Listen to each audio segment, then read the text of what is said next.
ఆంధ్రప్రదేశ్లో కూటమి ప్రభుత్వం కొలువుతీరి 2 నెలలు కూడా కాకముందే అర్థం లేని అంశాలతో వైసీపీ అధ్యక్షుడు జగన్ నానారచ్చ చేయాలని చూస్తుండడం సొంత పార్టీలోనే చర్చనీయాంశంగా మారింది.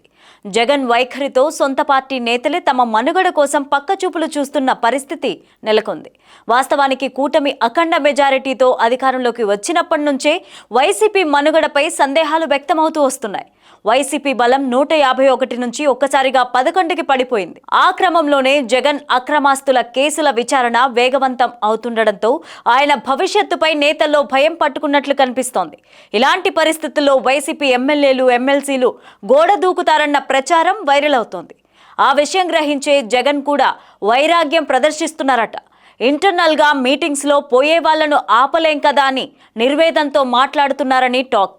ఎంపీ మిథున్ రెడ్డి బీజేపీలోకి రావడానికి ప్రయత్నాలు చేస్తున్నారని, ఆయన తండ్రి మాజీ మంత్రి పెద్దిరెడ్డి రామచంద్రారెడ్డి కూడా అటే చూస్తున్నారన్న టాక్ ఉంది. అధికారం శాశ్వతమన్న ధీమాతో 5 ఏళ్ల పాలనలో పెద్దిరెడ్డి అనేక అక్రమాలకు పాల్పడ్డారన్న ఆరోపణలు ఉన్నాయి. దానికి తగ్గట్లుగానే ఆయన అరాచకాలు, భూ కబ్జాలు ఒక్కొక్కటిగా బయటపడుతున్నాయి. వాటిపై విచారణలు కూడా మొదలవుతుంది. ఆ నేరాలు నిరూపితమైతే ఏం జరుగుతుందో ముందో తెలిసిన పెద్దిరెడ్డి బీజేపీలో చేరి సేఫ్ జోన్లోకి వెళ్లాలనుకున్న ఆలోచనలు ఉన్నట్లు ప్రచారం జరిగింది.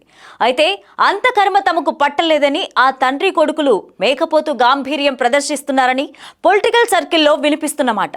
కడప ఎంపీ అవినాష్ రెడ్డి ఈ విషయంలో ఇదే తరహా ప్రచారం తెరపైకి వస్తోంది. మాజీ మంత్రి వైఎస్ వివేకానందరెడ్డి హత్య కేసులో నిందితుడైన అవినాష్ కూడా తన అన్న జగన్ కు హ్యాండ్ ఇచ్చే ఆలోచనలో ఉన్నట్లు ఊహాగానాలు వినిపిస్తున్నాయి. అవినాష్ కూడా వివరణ ఇవ్వాల్సిన పని వచ్చింది.